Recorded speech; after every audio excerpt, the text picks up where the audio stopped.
Marcus Minucius Rufus, Consul 221 BCE, Master of Horse 217 to 216 BCE. Marcus Minucius Rufus hailed from an accomplished plebeian branch of a patrician clan, which had produced consuls for 2 centuries prior to the time of his birth. Unlike most of the noble families of the Republic who died out very early in imperial times, a Minucius Rufus held the consulship under Domitian as late as the year 88 CE. Minucius held the consulship in 221, which was a largely uneventful year when Rome was resting after its highly successful conquest of northern Italy. As Rome had done before, and would continue to do, they liked to couch the beginning of all of their conflicts in a veil of legitimacy. They did this through issuing unacceptable ultimatums and coming up with extremely creative interpretations of treaties that gave them pretext for starting wars that they thought that they could win. Since the end of the First Punic War, Rome had watched while Hamilcar Barca and his successor Hasdrubal, his son-in-law, had subjugated southeast Spain to exploit its mineral resources. When Hasdrubal was in command, Rome had made a treaty limiting the Carthaginian sphere of influence to the area south of the Ebro River. When the young Hannibal inherited the command of Carthaginian Spain, the Romans probably initially suspected that his campaign to subjugate all of Spain south of the Ebro would end in his death, as it had for Hasdrubal. However, Hannibal proved his military genius early, and he was rapidly sweeping all before him. When he turned to the city of Saguntum, which was a coastal trading partner of Rome, Rome issued an ultimatum demanding that he leave the city alone. While Livy claims that Saguntum was protected in the treaty, Polybius does not say this, and Polybius was generally a better historian. This clearly implies that the protection of Saguntum was little more than a thin pretext for war. It is clear that Rome wanted a war, and Hannibal proved more than willing to oblige.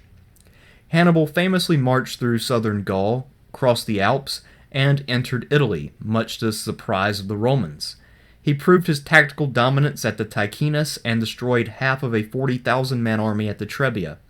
However, it was not until the catastrophe at Lake Trasimene, where Hannibal destroyed a full consular army, that Rome's confidence was shattered, and she resorted to appointing Fabius Maximus as dictator. This was an unusual procedure, and in this case it was instituted illegally, since there was no consul present in Rome at the time to oversee this appointment. The normal procedure also allowed the dictator to appoint his own master of horse, but the Senate instead appointed Minucius to serve as Fabius' second-in-command, despite, or perhaps because, of their mutual enmity for one another. It may have come from a desire to unite the cautious and aggressive parties, or it could have been a way to mitigate Fabius' influence, but at any rate it is clear that Rome did choose 2 very capable, if completely incompatible, leaders. Hannibal had been ravaging the rich plain of Campania just south of Rome during the summer and early fall of 217, but decided that it would be wiser to winter somewhere else that had been less devastated so that his supply situation would not be as problematic. Fabius had incurred some scorn at Rome for not being aggressive enough and allowing Hannibal to lay waste at will. While Livy claims that such criticisms were limited to the lesser elements of society, Polybius does not say this, and given the general aggressiveness of Roman nobles, it seems impossible to believe that only poor people were upset with Fabius. Fabius may not have engaged Hannibal directly, but he had taken Hannibal unawares by blocking off all of the mountainous escape routes out of Campania. In one of his characteristically brilliant ruses, Hannibal used a ruse to convince the Romans to evacuate one of the passes, and that allowed his men to escape. Despite the urging of his officers, Minucius no doubt leading the chorus, Fabius refused to attack the retreating column despite having numerical parity. This action is called the Battle of Augur Falernus, though it was really more of a series of maneuvers with a small amount of fighting rather than a battle in any traditional sense. Hannibal next began to ravage the district of Apulia, trying to collect as much food and material as he could before winter. Fabius once again moved to within 5 or so miles and focused on picking off foragers, though he barely gave much better than he got.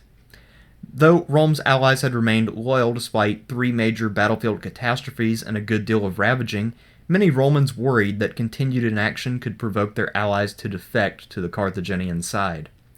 In the fall of 217, Fabius visited Rome to account for his actions, and he left Minucius in charge of the army in Apulia. Though Fabius still had a few months left as dictator, Minucius decided to approach the situation in his own way, and largely ignored the instructions that Fabius no doubt had left for him. When he heard that Fabius had departed, Hannibal began to test Minucius immediately. When Hannibal occupied a small hill between the two camps with some Numidian cavalry, Minucius immediately attacked and dislodged this force. Hannibal now knew that he might have the opportunity to lure the Romans into a battle if they were led by Minucius. The nearby town of Geronium would lend its name to a pair of battles between Minucius and Hannibal. Minucius moved his camp closer, which initially forced Hannibal to keep more men in camp and send out fewer foragers, which was an annoyance, and proved to be a good idea since this also meant a higher number of skirmishes, which increased the attrition on the limited Carthaginian force. After a while, the necessity of stockpiling and Hannibal's suspicion that Minucius was not going to strike convinced him to go back to normal foraging operations. There is also a possibility that Hannibal thought that this was a good way to lure Minucius into a battle, but given how it went, it seems that he did not want or expect a battle. In the first battle of Geronium, Minucius sent out his cavalry and velites to keep Hannibal's foragers busy while he took his main force and hit Hannibal's camp. Hannibal was taken by surprise and had to fight desperately to hold his camp while he awaited reinforcements. Despite the effective scattering of most of his foragers, enough of Hannibal's men rallied around the camp to keep Minucius from capturing it. The battle was not exactly Trasimene in reverse, but it was a solid enough victory for the Romans, and it did a great deal to restore their self-confidence. This victory seemed to vindicate the aggressive action party in Rome, and more specifically made Minucius a great champion in Rome. Fabius returned to the army soon after to find himself in a command crisis. Since it was obvious that he could not ask Minucius to revert to a simple subordinate role, he gave him the choice of alternating command days as consuls would do, or of dividing the two armies between them. Minucius chose the latter. Fabius chose to move his force a few miles to the south, while Minucius remained in the face of the enemy. A little while later, Hannibal challenged Minucius to another skirmish by occupying a hill near his camp. Hannibal steadily reinforced his light troops to keep the battle stalemated. Minucius committed his cavalry, which Hannibal also mimicked, and this further maintained the stalemate. When Minucius then ordered up his legionaries, and they arrived at the front lines, Hannibal sprang his trap. From a slight rise in the terrain to Minucius's north, several thousand Carthaginian troops and small units rushed to hit the Roman flank and rear. Minucius had been fatally distracted by the skirmish, as Hannibal had hoped, and seemed to have an obsession with driving enemies off of sometimes unimportant hills, a psychological trait that Hannibal had observed and then exploited.